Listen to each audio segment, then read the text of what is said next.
If you're thinking about sending a company thousands of dollars to publish your book, please wait and don't do that until you watch this video. I have a stern warning for you.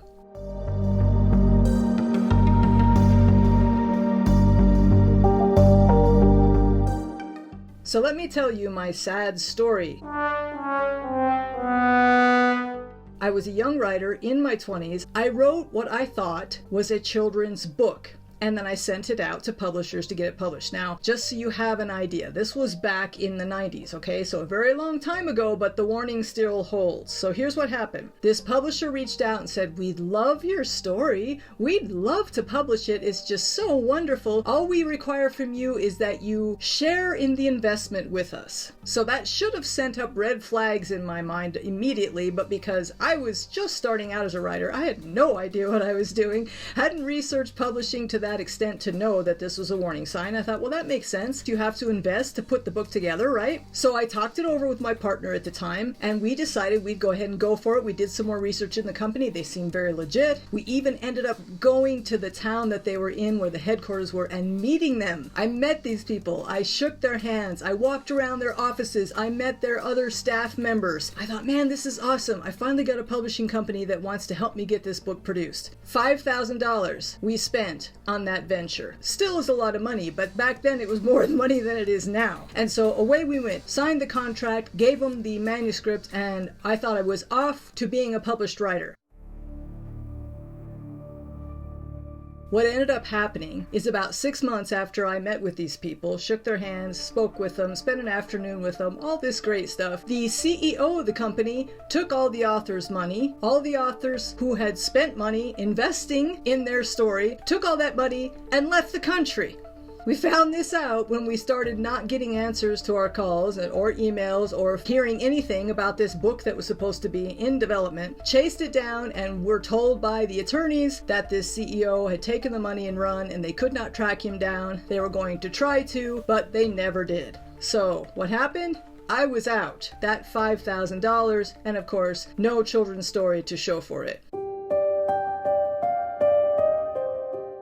So that was then, this is now, 30 years later. And I'd like to say that things are so much better now. Publishing companies are all very concerned about authors and only trying to do what's best for them, but unfortunately that's not the case. In fact, I think that scams and fraud have gotten worse. I'm getting bombarded all the time by calls from these supposed representatives of companies that want to make my book a movie or want to market my book, and please give us a call back. And I go look them up and I can't even find the company they're saying they're from, plus they typically have an accent that makes it sound like they're not even in the US, which doesn't disqualify them immediately, but it does make it wise for you to double check what they're trying to say to you. And the other day, what really ticked me off and made me want to make this video was that one of my subscribers to writingandwellness.com wrote to me and said that a publisher was offering her a deal to publish her book for only $17,000. I was like, no, please don't do that.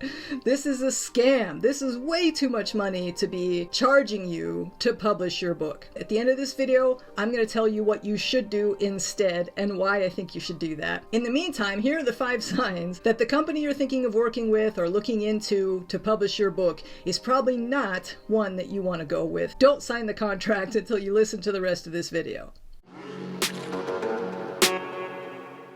Sign number 1 that this is a publisher that is trying to take advantage of you is that they have a shoddy looking website, or even worse, no website at all. Always look up these companies online before you think about doing anything with them. Check their websites and their social media presences to see if they sound like a legitimate business. Do their channels look professional? Most publishers you look up will have really nice looking websites. They'll have good looking social media channels. They'll have plenty of followers. You'll see some regular posts there that they're talking about the books that they're publishing. If you're not seeing things like that, be cautious, especially the main website. A lot of times these sham companies will throw up a quick website that's maybe 1 page. You just scroll down and that's all that's there. Tells about the company, what they do for authors, here's how to contact us, and that's it. You want to look for a website that has evidence of the books that they're publishing. You should see several book covers with links to the buy sites like Amazon and Barnes & Noble and all the other buy sites, a legitimate company will have real books up on their site with good-looking covers. If the covers look thrown together, then that's not what you want either. Check all of those things. If you're seeing just a shoddy-looking website, something thrown up there really quick that doesn't have evidence of this kind of work, then that is a company who's trying to take advantage of you. Sign number 2, they are asking you for a lot of money up front. Remember that real traditional publishers never charge authors to publish. There are hybrid publishers out there or publishing services that will charge you to publish. Make sure you research them very carefully to be sure that their services are worth the price you're paying. Even better, choose the option that I'm going to include at the end of this video. I think it's a much better one for you and your future as an author. Number 3 sign that this is not a good publisher for you, and this is a really common one. This one shows up with every scam I've ever seen. They make big promises. I mean, these guys, they know authors.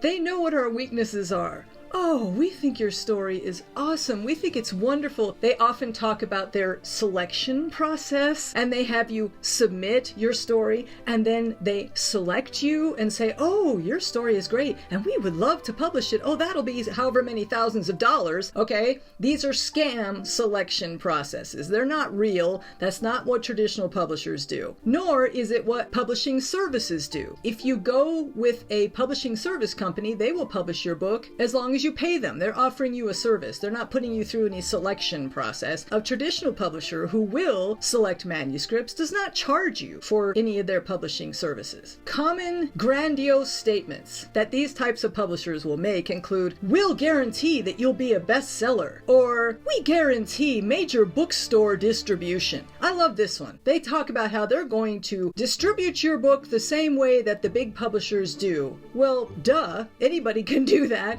Anybody has access to distributors, even if you publish the book yourself. So that is not any big service that they're offering you, but they like to twist it, and the way they put it makes it sound like, oh boy, they're really giving you the inside scoop to all the bookstores. But trust me, they're not going to get you into bookstores any more than any other publisher would. Certainly, they're not going to have any sort of pull with the bookstores like the big publishers do. So just ignore these grandiose statements. They are trying to pull on your ego and on your desire to have this book published. They know how to do it. They're really good at it. If you hear claims like this or see it on their websites, run the other direction. Number 4 sign that this is not a good publisher for you is that they pressure you to sign quickly. Real publishers, traditional publishers even, will give you time to consider your contract. You can go hire a lawyer, you can look over the contract, you can ask for changes if you like. There's a whole process that goes on that way, and traditional publishers are used to that and expect that. Hybrid publishers expect that you will sign up and pay for their services when you're ready to publish your book. So there's no rush to sign some contract either way. So if you get some scam publisher saying, oh, you got to get this signed by such and such a time, or let's get this signed and we'll get going on it. Are you ready to sign now? And you're getting emails and communications that are asking you if you have signed the contract yet or what they can do to have you move forward on this. That's a bad sign. That means these people are just waiting for you to give them a legal way to steal your money.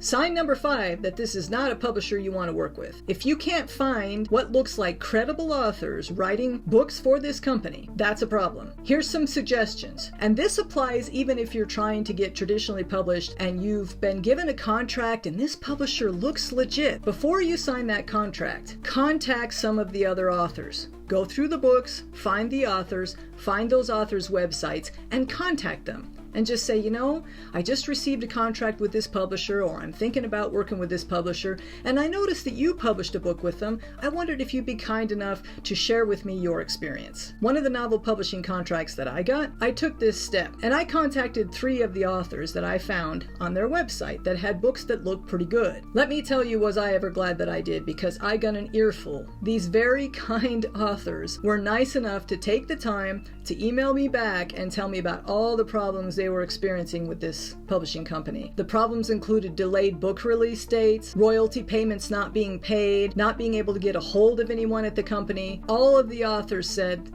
steer clear, we're not working with these people again. One author was in litigation with the company trying to get her rights back. That's something you don't think about when you sign that contract, but if something goes wrong with that publisher, you want to get your rights back, you want to get your rights away from them, but a lot of times when you sign the contract, if you're not careful, you're giving away all of your rights until the publisher feels like they're not selling enough of your book to revert them to you. So then it can be a big litigation hassle to try to get your rights back from these people who are not living up to their end of the deal. So even if this is a publisher that's publishing books, they're not a scam, they can still be a bad actor and not someone that you want to hitch your wagon to and have to deal with for years down the road. Always, always, before you sign a contract to publish anything, check with at least 3 other authors who have been published by that company to make sure that things are good to go. As a contrast, with the publishers that I ended up going with, all 3 of my traditional publishers, I took this step and I heard wonderful, amazing things from other authors about how much they enjoyed their experience, how happy they were with the publishing company, and that gave me the assurance that I needed to go ahead and sign that contract. I would always recommend you take that step.